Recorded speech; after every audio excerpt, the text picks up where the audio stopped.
السلام عليكم ورحمة الله وبركاته. رجعت لكم بحلقة جديدة اليوم إنه شلون نساوي شلباطو. هاي أكلة طيبة بالكرنب مع الرز، كثير طيبة ومشهورة بالشام، سهلة وما بدها شي. نبدأ على بركة الله وبسم الله الرحمن الرحيم. فأول شي بنحط لنا شي معلقتين 3 زيت، نشعل النار على الوسط وقت يحمى شوي الزيت بصلة وحدة وسط فرمناها ناعم مثل ما شايفين بنحطها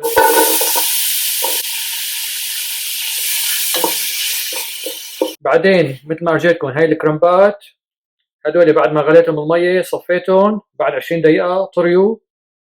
بنحط الكرمب نقليه لشي 5 دقائق زيادة مع البصل، بعدين نضيف اللحمة حوالي ربع كيلو بنقليها. هاي الرزات غسلتهم صفيتهم من المية، المية طبعا صارت صافية، وهي نحطهم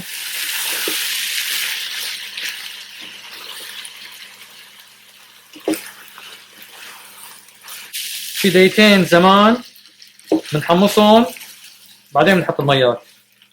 كل كاسة رز بدها كاستين مي، هاي كاستين وكاستين ثانيات بنجيب. هاي 7 بهارات نحط لنا نص معلقة صغيرة ومعلقتين صغار ملح، هاي وحدة وهاي 2، وبنحرك وبندوق المرقة قبل ما نغطي عليها ونوطي تحت النار. في ناس بيحطوا لها شوية قرفة، أنا حاط لها رشة قرفة تعطي نكهة طيبة للأكلة. وهلا نغطي عليها ونتركها ل20 دقيقة. خلصت الأكلة عم نسكبها بصحن، سويت معها لبن بخيار مع نعناع وشوية ملح، وهي قلينا شوية صنوبر نحط على وشها شوية صنوبر،